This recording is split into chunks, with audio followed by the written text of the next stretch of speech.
Olá pessoal, tudo bem? Professor Wellington Duarte na área. Hoje nós vamos trabalhar com elementos, condição de existência e classificação de triângulos. Antes de eu prosseguir, gostaria de convidá-lo, inscreva-se no canal, deixe seus comentários aqui embaixo, deixe também o seu like e, caso queira, compartilhe essa aula com o seu amigo que também está estudando matemática. Tudo isso para que possamos fortalecer o nosso canal. E nós podemos começar conhecendo o triângulo através de seus elementos. Veja, marquei em vermelho aqui os pontos A, B e C, que são os vértices do nosso triângulo. Lembrando que pontos são identificados na matemática com letras maiúsculas do nosso alfabeto. Outros elementos do triângulo que podemos mencionar aqui são os seus lados. Veja que do ponto A até o ponto B eu tenho um lado, do ponto A até o ponto C eu tenho outro lado, e B e C também é o terceiro lado. Outros elementos importantes do triângulo retângulo são os seus ângulos internos. Veja que aqui eu tenho alfa, beta e gama. E por último de nosso triângulo, nós temos os ângulos externos. Aqui eu tenho A, aqui eu tenho B e aqui eu tenho o C. Conhecidos os elementos do triângulo, nós vamos agora conhecer a condição de existência para que seja formado, construído um triângulo. Veja só que somente é possível construir um triângulo se a medida do lado maior for menor que a soma das medidas dos outros dois lados. Veja que o lado maior aqui mede 8, enquanto que a soma dos outros dois lados, 3,8 mais 2, será igual a 5,8.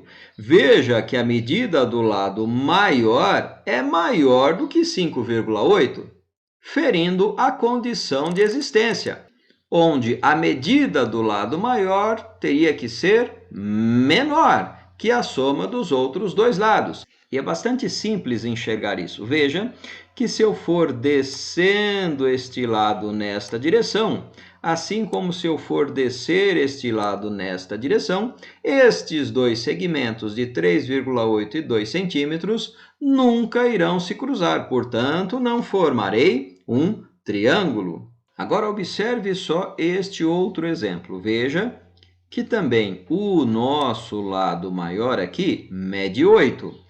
E a soma dos outros dois lados, 7,5 mais 4. Eu terei deste lado 11,5 e aqui 8. Veja que o lado maior do nosso triângulo, que é 8, é menor do que a soma dos outros dois lados. Significa que aqui eu consigo montar um triângulo uma vez que a condição de existência foi respeitada, tanto é que ele está montadinho aqui. Agora observe só esse exemplo. Veja que o lado maior mede 14 centímetros, enquanto a soma dos outros dois lados também mede 14. Então, nós temos aqui a situação de que o lado maior do nosso triângulo não é maior nem menor do que a soma dos outros dois lados.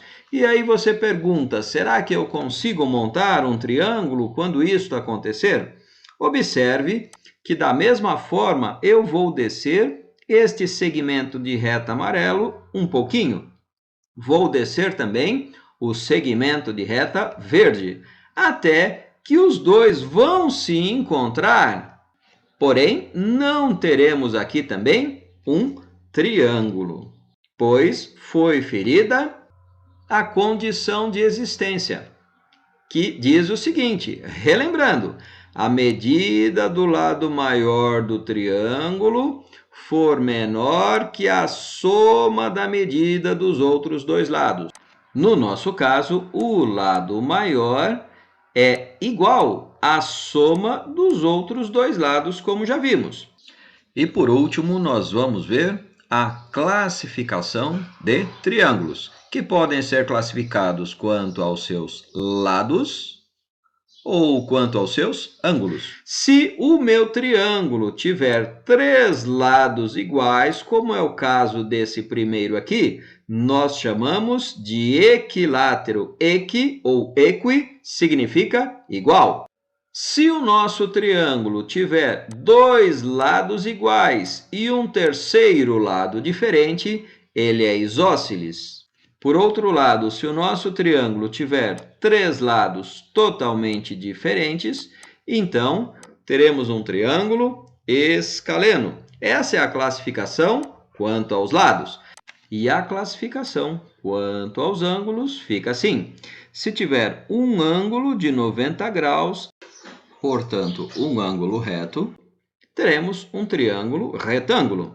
Se eu tiver 3 ângulos agudos, veja, todos esses ângulos têm menos de 90 graus, são menores que 90 graus, então são ângulos agudos. E aí, este meu triângulo chama-se acutângulo. E por último, se eu tiver um ângulo obtuso no meu triângulo, o que é um ângulo obtuso? É um ângulo maior de 90 graus. Eu terei um triângulo chamado obtusângulo.